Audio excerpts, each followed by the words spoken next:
Hello students, welcome to my YouTube channel physics arena. मैं सुरेश कुमार और आज हम डिस्कस करने वाले हैं एक नया टॉपिक जिसका नाम है कॉम्बिनेशन ऑफ रेजिस्टर्स। बच्चों, बहुत ही इंटरेस्टिंग और मज़ेदार टॉपिक है। आपको बहुत मज़ा आएगा इसकी प्रॉब्लम्स को सॉल्व करने का। लास्ट वीडियो में हमने डिस्कस किया था internal resistance of a cell के बारे में, ईएमएफ के बारे में और टर्मिनल पोटेंशियल डिफरेंस के बारे में। आई होप आपको समझ में आया होगा। जिन बच्चों ने वो वीडियो नहीं देखा है प्लीज़ उस वीडियो को एक बार देख लें। तो चलिए आज हम स्टार्ट करेंगे कॉम्बिनेशन ऑफ रेजिस्टर्स के बारे में। बच्चों, कॉम्बिनेशंस हमने पहले भी पढ़े हैं लास्ट चैप्टर में, मतलब इलेक्ट्रोस्टैटिक्स में हमने कैपेसिटर्स को कंबाइन करके स्टडी किया था। इस बार रूल वही रहेंगे लेकिन कैपेसिटर्स की जगह इस बार हम रेजिस्टर्स को ले रहे हैं। तो जो कॉम्बिनेशन है, चलिए स्टार्ट करेंगे। कॉम्बिनेशन तीन प्रकार से किए जा सकते हैं। सीरीज कॉम्बिनेशन भी हो सकता है, नंबर टू पैरेलल कॉम्बिनेशन भी हो सकता है और दोनों को मिलाकर मिक्स कॉम्बिनेशन भी हो सकता है। तो वन बाय वन हम तीनों को ही डिस्कस करेंगे। सबसे पहले हम सीरीज कॉम्बिनेशन के बारे में समझते हैं। तो चलिए सीरीज कॉम्बिनेशन को देखते हैं। रेजिस्टेंस का सीरीज कॉम्बिनेशन क्या होता है। तो बच्चों, मान लीजिए हमारे पास एक रेजिस्टेंस है जिसका नाम R1 है और ये एक और रेजिस्टेंस है जिसका नाम R2 है और एक और रेजिस्टेंस है जिसका वैल्यू या नाम R3 है। तो बच्चों, अगर मैं इस पॉइंट को A मान के चलूँ तो इस रेजिस्टेंस का पहला एंड जो है वो A पे जुड़ा है, दूसरा एंड अगले रेजिस्टेंस के साथ जुड़ा है और अगले रेजिस्टेंस का भी अगला एंड तीसरे वाले के साथ जुड़ा है और लास्ट वाला एक पॉइंट मान लीजिए B वहाँ जुड़ा है। जब इस तरह से कॉम्बिनेशन होते हैं इन्हें कहते हैं सीरीज कॉम्बिनेशन। तो हम यहाँ पे ये कह सकते हैं कि तीनों रेजिस्टेंस जो हैं वो सीरीज में कनेक्ट हैं। ये जो ए और बी पॉइंट होते हैं ये रेफरेंस पॉइंट होते हैं। तो हम ये मान सकते हैं कि ए पॉइंट से करंट एंटर हो रहा है और बी पॉइंट से करंट एग्जिट हो रहा है। इसका मतलब ये हुआ कि जो ए पॉइंट है वो बैटरी के पॉजिटिव से जुड़ा होगा और जो बी पॉइंट है वो बैटरी के नेगेटिव से जुड़ा होगा। बच्चों, अगर उन्होंने नहीं भी दिया है प्रॉब्लम में कि बैटरी है तो आप खुद भी ए और बी के क्रॉस ड्रॉ कर सकते हैं। तो ये मैंने एक सर्किट बनाया। तो चलिए बच्चों, मान लेते हैं इस बैटरी का जो ईएमएफ है वो ई है और पोटेंशियल डिफरेंस वी है। यहाँ से कुछ करंट फ्लो हुआ इस सर्किट में साइकिल फॉर्म में और वो कितना करंट है लेट कर लेते हैं आई। तो बच्चों, इसमें से भी आई करंट पास करेगा, इसमें से भी आई करंट पास करेगा और इसमें से भी आई करेगा। तीनों में से सेम करंट होगा क्योंकि एक ही रास्ता है। अगर यहाँ से 100 इलेक्ट्रॉन पर सेकंड चलते हैं तो इसमें से भी उतने ही निकलेंगे एक सेकंड में, इसमें से भी और इसमें से भी उतने ही निकलेंगे क्योंकि एक ही तो रास्ता है। जितने लोग यहाँ से चलेंगे उतने ही लोग इधर से गुजरेंगे, उतने ही यहाँ से गुजरेंगे, उतने ही यहाँ से गुजरेंगे एक पर्टिकुलर टाइम में और यहाँ से होकर यहाँ से वापस आएंगे। तो करंट जो है मैं लिख लेता हूँ। नंबर वन रूल क्या बना हमारा, करंट जो है वो सीरीज में सभी रेजिस्टेंसेस में सेम होता है। तो ये हमारा पहला रूल बना। नंबर टू, पोटेंशियल डिफरेंस के साथ क्या होगा। तो पोटेंशियल डिफरेंस मान लीजिए इसका V है। तो बच्चों याद रखिएगा पोटेंशियल डिफरेंस डिवाइड होगा। देखिए इस रेजिस्टेंस के क्रॉस जो पोटेंशियल डिफरेंस होगा वो होगा IR1 that is equal to V1 और इसके क्रॉस होगा, इसमें से करंट कितना पास कर रहा है I और इसका रेजिस्टेंस कितना है R2, तो I into R2 equal to V2 और इसमें करंट कितना पास कर रहा है I और रेजिस्टेंस कितना है R3, इसलिए यहाँ पर जो पोटेंशियल डिफरेंस होगा वो होगा V3। तीनों में अलग अलग होगा। तो याद रखो पोटेंशियल जो है वो डिवाइड हो जाता है, डिवाइडेड मतलब जो ये एनर्जी सप्लाई कर रहा है कुछ एनर्जी करंट को इसमें से फ्लो कराने में यूज़ होगी, कुछ इसमें और कुछ इसमें। जिसका रेजिस्टेंस ज़्यादा वहाँ पे ज़्यादा एनर्जी कंज्यूम होगी। जो एनर्जी कंज्यूम हो रही है उसी को हम पोटेंशियल डिफरेंस कह सकते हैं। तो अब यह क्या करेंगे, total potential difference across all the three resistors is equal to V1 plus V2 plus V3। तो इस तरह से पोटेंशियल जो है वो तीनों के अक्रॉस डिवाइड होगा। बच्चों, इसके बाद हम निकालना चाहते हैं इक्विवेलेंट रेजिस्टेंस। क्या होगा इन तीनों का, कहने का मतलब क्या हुआ कि कोई एक रेजिस्टेंस बताओ जो उतना ही रेजिस्टेंस प्रोवाइड करे जितना ये तीनों मिलकर प्रोवाइड कर रहे हैं।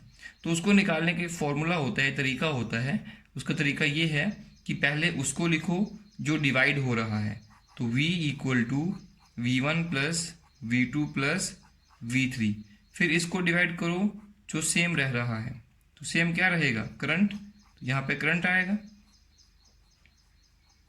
अब मुझे बताइए V1 अपॉन आई, यहाँ से देखो V1 अपॉन आई कितना आएगा, दैट विल बी R1, वो हमारे पास जो बनेगा that will be R1। V1 upon I will be equal to R1, तो यहाँ पे हम लिखेंगे R1, फिर V2 अपॉन आई R2 होगा, ऊपर फॉर्मूला से देख सकते हैं, और V3 upon I equal to R3। और देखिए यहाँ पे है टोटल वोल्टेज V और टोटल करंट I, इसका मतलब ये तीनों का जो मिला के बनेगा रेजिस्टेंस वो होगा RE, that is total resistance. तो बच्चों ये फॉर्मूला बनता है सीरीज के लिए। तो सीरीज में याद रखिएगा किस तरह से ऐड होते हैं, R1 plus R2 plus R3। Capacitors में इसका उल्टा बना था। यही चीज़ आप लोगों ने बच्चों 11th में ऑलरेडी डिस्कस की हुई है। तो चलिए अब हम पैरेलल की बात करते हैं, नंबर 2। अब हम पैरेलल कॉम्बिनेशन के बारे में डिस्कस कर लेते हैं। देखिए पैरेलल में क्या होगा, पैरेलल में मान लेते हैं हमारे पास में एक रेजिस्टेंस है, ये दूसरा रेजिस्टेंस है और ये तीसरा रेजिस्टेंस है। इस तरह से 3 रेजिस्टेंस है, इसका नाम है R1, इसका नाम है R2, इसका नाम है R3। ये 3 रेजिस्टेंस है और यहाँ पे एक पॉइंट है A और यहाँ पे एक पॉइंट है B। अगर हम सभी रेजिस्टेंस का जो पहला एंड है वो एक पॉइंट पे जोड़ दें, देखो सारे तीनों के एक ही पॉइंट पे, कॉमन पॉइंट पे जुड़े हैं, और इन तीनों को हम एक पॉइंट पे जोड़ दें, तब हम इस तरह के कॉम्बिनेशन को पैरेलल कॉम्बिनेशन कहते हैं। अब आप जानते हैं ए और बी का मतलब क्या होता है कि ए से करंट एंटर करेगा और यहाँ से घूम फिर के बी से एग्जिट करेगा। मतलब कहने का यही हुआ, यहाँ पे एक बैटरी लगी होगी, नहीं भी दी हो आप खुद भी लगा सकते हैं। अब बच्चों एक बात याद रखिएगा, ये जो कॉपर वायर्स होती हैं ये वाली, ये कनेक्टिंग वायर्स होती हैं, जनरली कॉपर की बनाई जाती हैं, इनका रेजिस्टेंस जो है वो नेग्लिजिबल माना जाता है। इवन हम सर्किट थ्योरी में अगर बात करें तो ये जो कनेक्टिंग वायर्स हैं इनका रेजिस्टेंस जो है वो 0 माना जाता है। ठीक, इसका मतलब ये हुआ कि देखिए ये जो है हाई पोटेंशियल पे है टर्मिनल और ये लो पोटेंशियल पे है, तो जितना पोटेंशियल इसका है पॉजिटिव, उतना ही पोटेंशियल यहाँ होगा, उतना ही यहाँ, उतना ही यहाँ, उतना ही यहाँ, उतना ही यहाँ होगा, क्योंकि यहाँ वोल्टेज का ड्रॉप नहीं होगा। क्यों नहीं, क्योंकि रेजिस्टेंस ही नहीं है, तो एनर्जी सप्लाई या एनर्जी यूज नहीं होगी यहाँ पे, तो पोटेंशियल सेम रहता है। मतलब connecting wire acts as an equipotential surface, तो जितना पोटेंशियल यहाँ उतना ही यहाँ, सिमिलरली जितना पोटेंशियल वहाँ उतना ही यहाँ, ओ यहाँ, मतलब जितना पोटेंशियल यहाँ है उतना यहाँ है, उतना ही यहाँ है, उतना ही यहाँ है, और जितना यहाँ है उसी के हिसाब से बोल सकते हैं उतना ही यहाँ, यहाँ और यहाँ भी है। इसका मतलब जो पोटेंशियल डिफरेंस यहाँ है वही यहाँ होगा, वही यहाँ होगा, वही यहाँ भी होगा। इसका मतलब तीनों रेजिस्टेंस के अक्रॉस सेम वैल्यू का पोटेंशियल डिफरेंस है, तो पोटेंशियल डिफरेंस तीनों में क्या आएगा, सेम। तो पहला रूल क्या आया, पोटेंशियल डिफरेंस इज सेम।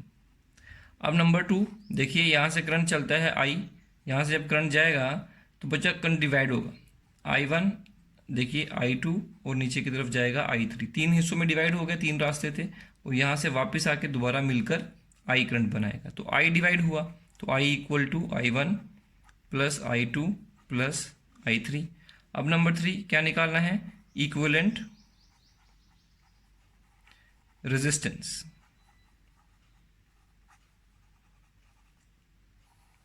कैसे निकालेंगे, वही चीज़ है, पहले उसको लिखो जो डिवाइड हो रहा है, तो डिवाइड क्या हो रहा है, I equal to I1 plus I2 plus I3, ये किया हमने।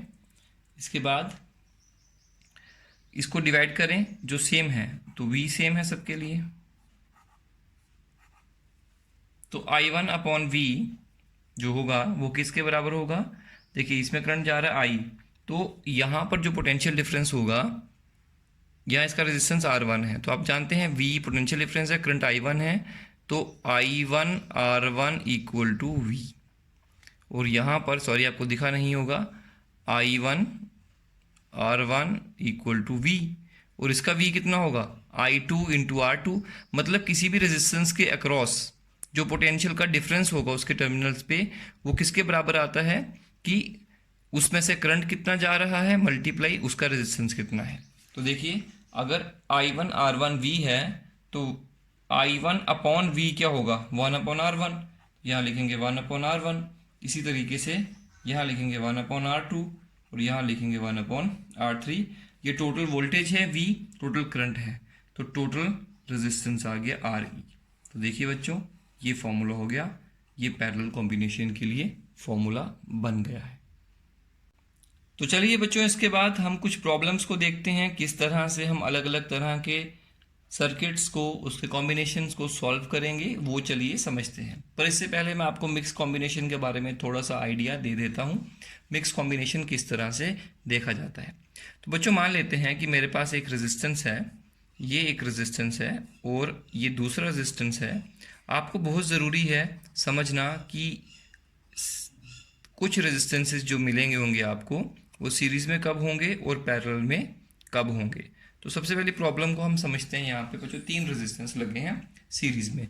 देखिए, एक के बाद दूसरा, दूसरे के बाद फिर तीसरा और फिर ऐसे करके लगा हुआ है। अब मैं अगर कहूँ कि मैं यहाँ पर एक रेजिस्टेंस को इस तरह से लगा दूँ, ये सीरीज़ में लगे हैं पहले के 3, और यहाँ पे ये मैंने ऐसे करके जोड़ दिया। ये जो पॉइंट है ये वो A है, ये पॉइंट जो है वो B है, और ये पॉइंट C और ये पॉइंट D है। अब बच्चों बताओ, पहले ये तीनों रेजिस्टेंस सीरीज में थे, क्या अब हैं? कहेंगे बिल्कुल भी नहीं है। क्यों? क्योंकि देखिए डाइवर्जन आ गई। अब यहाँ से जो करंट आएगा I, तो पहले वो यहाँ पे डिवाइड होगा I1 और I2, ठीक। उसके बाद फिर से मिल जाएगा और यहाँ पे भी I और यहाँ पे भी I। अब बताओ, क्या इन तीनों में करंट सेम है? नहीं है। तो इसलिए ये तीनों अब सीरीज में नहीं होंगे, क्योंकि ये बीच में आ चुका है। अब इसको सॉल्व कैसे करेंगे? बोलेंगे फिर ये पैरेलल में है, बोलेंगे बिल्कुल भी नहीं है। तो देखिए, ये जो 2 लगे हुए हैं रेजिस्टेंस, आप इसको देखेंगे तो इनके दोनों के एक एंड जो है वो एक पॉइंट पे है, दूसरा एंड दूसरे पॉइंट पे, तो ये दोनों जो हैं वो आपस में पैरेलल में लगे हैं। तो जब इनको हटाकर इनकी जगह पे एक लगाएंगे तो फिर वो तीनों सीरीज में होंगे। इसी तरह से मैं आपको एक एग्जाम्पल इसकी और भी देता हूँ। दूसरी इसकी एग्जाम्पल है, देखिएगा, एक यहाँ पे मैं रेजिस्टेंस रखता हूँ, दूसरा रेजिस्टेंस रखता हूँ, तीसरा रेजिस्टेंस रखता हूँ, इस तरह से। This is point B, this is point A, R1, R, R और R। तो वायर्स कुछ इस तरह से लगी हुई हैं। आपको बताना है ये कॉम्बिनेशन सीरीज में है कि पैरेलल में है, सीरीज है या पैरेलल है, ये बताना है। This is the question.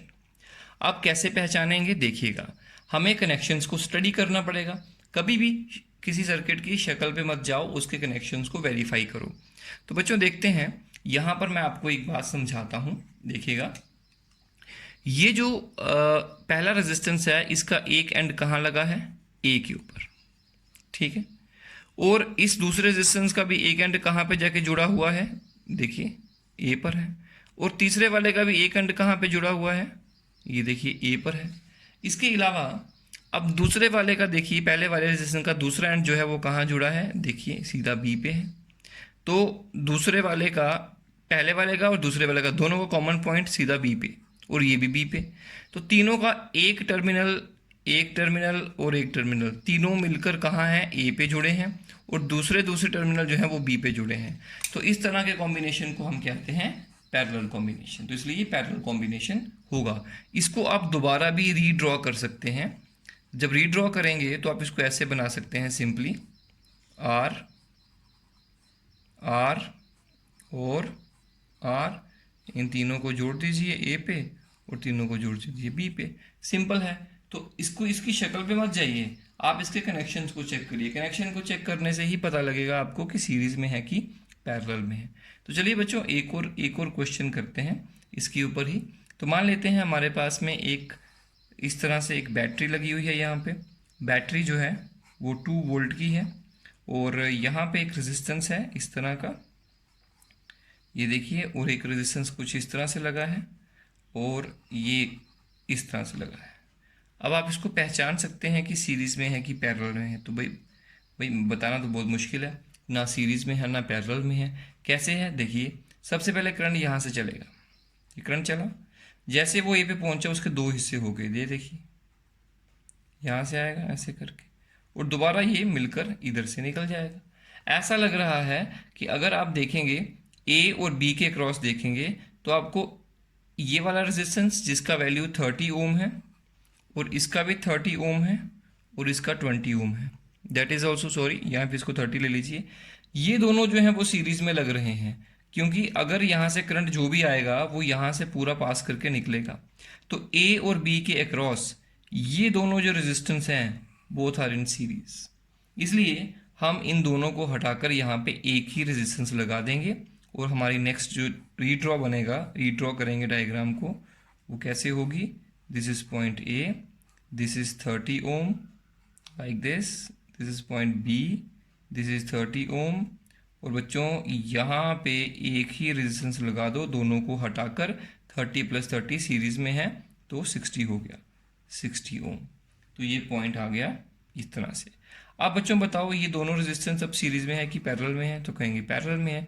दोनों का एक एक पॉइंट कॉमन पॉइंट ए पे है और दोनों का दूसरा दूसरा पॉइंट कॉमन पॉइंट बी पे है, तो ये लगा है पैरेलल में। तो अब इसको रीड्रॉ करिए। इसको रीड्रॉ करेंगे तो सर्किट कुछ इस तरह से बनेगा ए, और इन दोनों को हटा के इनकी जगह पे एक रेजिस्टेंस लगाओ और वो लगा दो 2 वोल्ट का बैटरी लगा दो। अब बोलो कैसे करेंगे इसका सिंपल है, 1/RE = 1/30 + 1/60, दैट इज इसको हम सीधा लिखे करेंगे तो आएगा RE = दैट इज 30 × 60/30 + 60। तो इस तरह से इसका फॉर्मूला बनेगा। तो जब इसको सॉल्व करेंगे हम लोग बच्चों तो क्या आएगा इसके बाद देखिएगा, 30 × 60 होगा 1800 और नीचे आएगा 90, ये कट जाएगा तो 9 × 9 9 × 18, तो दैट इज 20 ओम। तो इसका रेजिस्टेंस जो आएगा इक्विवेलेंट वो आएगा 20 ओम। तो इन तीनों का जो इक्विवेलेंट रेजिस्टेंस आया वो 20 ओम आया। तो इस तरह से हम इसका इक्विवेलेंट रेजिस्टेंस कैलकुलेट कर सकते हैं। इक्विवेलेंट का मतलब होता है कि जितने भी रेजिस्टेंस लगे हैं इन सबको हटा के अगर इनकी जगह पे एक रेजिस्टेंस लगाया जाए जो उतना ही करंट ड्रॉ करे बैटरी से जितना ये तीनों मिलकर कर रहे हैं, या फिर इन तीनों का उतना रेजिस्टेंस हो जितना इसका अकेले का है, सेम काम करके दे तीनों की जगह पर एक, तो उसे कहेंगे ये इसके इक्विवेलेंट है। तो इस तरीके से हम सक्सेसिवली धीरे धीरे सॉल्व करेंगे, हटाएंगे कहाँ कॉम्बिनेशन मिलेंगे, दो के सीरीज में है तो हटा के उनकी जगह पे एक लगाओ, फिर दो बने पैरेलल में उनको हटा के उनकी जगह पर एक लगाओ इक्विवेलेंट वाला। इस तरीके से स्टेप वाइज हम प्रॉब्लम्स को सॉल्व करते हैं। तो चलिए बच्चों नेक्स्ट प्रॉब्लम देखते हैं, इसको कैसे सॉल्व करना है। कॉम्प्लेक्स सर्किट है, मिक्स कॉम्बिनेशन है। देखिए इसको स्टेप वाइज कैसे सॉल्व करेंगे। ये ए और बी दो पॉइंट्स हैं, आप जानते हैं ए से करंट एंटर होता है और बी से करंट लीव करता है। हमें बताना है ए और बी के क्रॉस इस सब का इक्विवेलेंट रेजिस्टेंस क्या आएगा। तो स्टेप वाइज सॉल्व करेंगे। सबसे पहले कोई ऐसा पेयर ढूंढो रेजिस्टेंसेस का जो या तो पैरेलल में हो या तो सीरीज में हो, कोई ऐसा ढूंढो। तो देखिए ये तो नहीं हो सकता किसी के साथ, ये और ये भी नहीं हो सकते, बीच में टांग अड़ा रहा है ये वाला। आप इसको फोकस करिए दोनों को, ये एक पॉइंट मान लीजिए, ये एक पॉइंट मान लीजिए x और ये मान लीजिए y, और ये ध्यान दो कि x और y के अक्रॉस ये दोनों जो रेजिस्टेंस हैं वो किस तरह से जुड़े हैं। तो सामने दिख रहा है पैरेलल है, क्योंकि इसका पहला एंड जो है वो x पे है, इसका भी पहला एंड पे x पे है, कॉमन पॉइंट पे है, और दूसरा दोनों का y पे है, डायरेक्ट जुड़ा हुआ है, बीच में कुछ भी नहीं है। तो ये दोनों पैरेलल में हो गए। तो हम इन दोनों को हटाकर इनकी जगह पे 1 ओम का रेजिस्टेंस लगा सकते हैं, क्योंकि 2 और 2 का पैरेलल में होगा तो इनका इक्विवेलेंट 1 ओम आएगा। चाहे तो आप कैलकुलेट करके देख सकते हैं। देखिए 1/RE = 1/2 + 1/2 = 1, तो RE = 1 ओम। मतलब दो के सेम अगर पैरेलल में लगे हों तो उनका इक्विवेलेंट उनका हाफ हो जाता है। तो यहाँ से इसको रीड्रॉ करिए दोबारा। रीड्रॉ करके क्या आएगा देखिए, सबसे पहले हम लगेंगे 4 ओम, उसके बाद इन दोनों को हटा के यहाँ लगा दीजिए 1 ओम का रेजिस्टेंस 1 ओम, और उसके बाद नीचे लगेगा 5 ओम का, और ये देखिए सॉल्व हो गया problem. This is x, this is y, और इन दोनों को हटा के 1 लगा दिया। यहाँ आएगा 5 ओम का, और ये बैटरी हमारी यहाँ पे जुड़ गई। This is b, this is a। अब देखो फिर से सोचो कि कोई ऐसे दो पेयर ढूंढो, कोई ऐसा एक पेयर ढूंढो दो रेजिस्टेंस का जो सीरीज में हो। बच्चों ये दिख रहे हैं हमें, ये दोनों सीरीज में है। देखिए यहाँ से स्टार्ट करो, एक पहले आता है फिर डायरेक्ट दूसरा जुड़ा हुआ है। तो इन दोनों का जो इक्विवेलेंट होगा हम इसको फिर से यहाँ पे लगाएंगे। तो इन दोनों की जगह पर एक रेजिस्टेंस लगाओ 5 ओम का, 4 + 1 5, और नीचे भी एक लगेगा 5 ओम का, और फिर लगेगी यहाँ पे एक बैटरी, और ये बी है और ये ए है। अब बताओ ये दो बचे, ये दोनों आपस में कैसे जुड़े हैं? देखो इसका पहला टर्मिनल ए पे है, इसका पहला भी ए पे है, इसका दूसरा बी पे, इसका दूसरा बी पे है। तो इसको रीड्रॉ करो। इसको जब रीड्रॉ करेंगे तो 5 5 के 2 लगे हों तो उसका हाफ करो तो आएगा 2.5। दोनों को हटा के उसकी जगह पे 1 लगा दो, 2.5 ओम का रेजिस्टेंस लगा दिया, और ये देखिए सिचुएशन हमारी बन गई।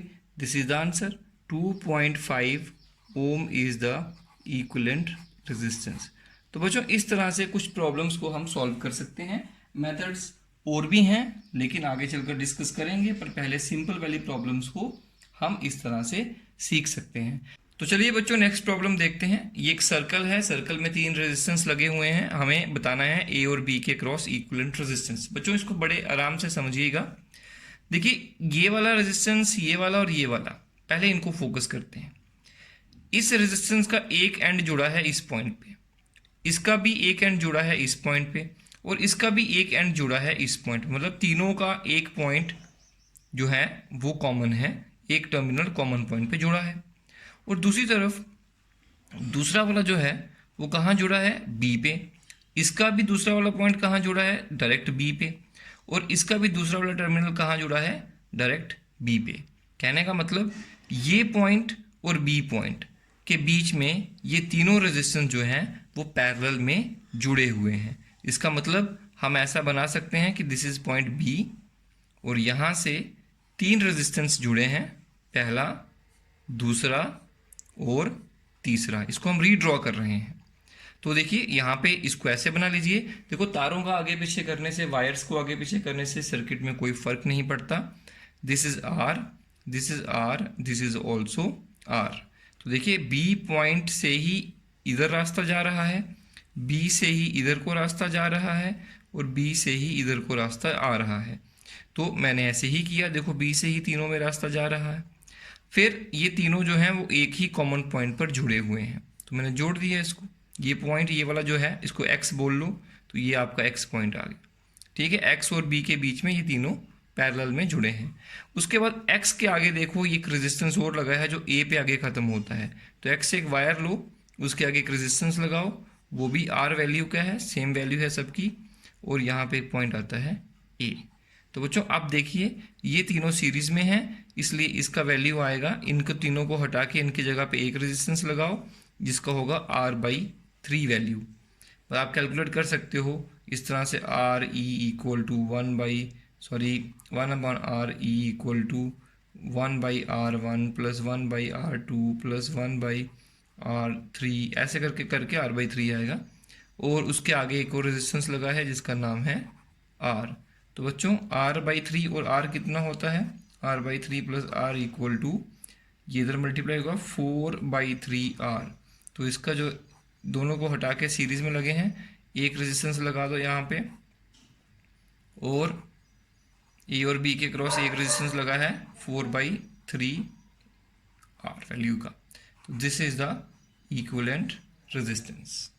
बच्चों ये कुछ आपके लिए होमवर्क के लिए प्रॉब्लम्स हैं, ये आप घर पे सॉल्व करिएगा। अगर कोई भी दिक्कत आती है तो मुझे कमेंट बॉक्स में कमेंट करिएगा।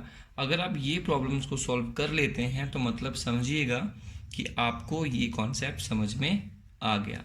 बच्चों इसके अलावा मैं अपने टेलीग्राम पर, मेरा एक चैनल है और उस पर मैं नोट्स प्रोवाइड करता हूँ। अगर आपको नोट्स चाहिए तो प्लीज़ वो चैनल को ज्वाइन कर लीजिए। आज के लिए हम इतना ही रखेंगे। नेक्स्ट वीडियो में हम नेक्स्ट टॉपिक इसी चैप्टर के डिस्कस करेंगे।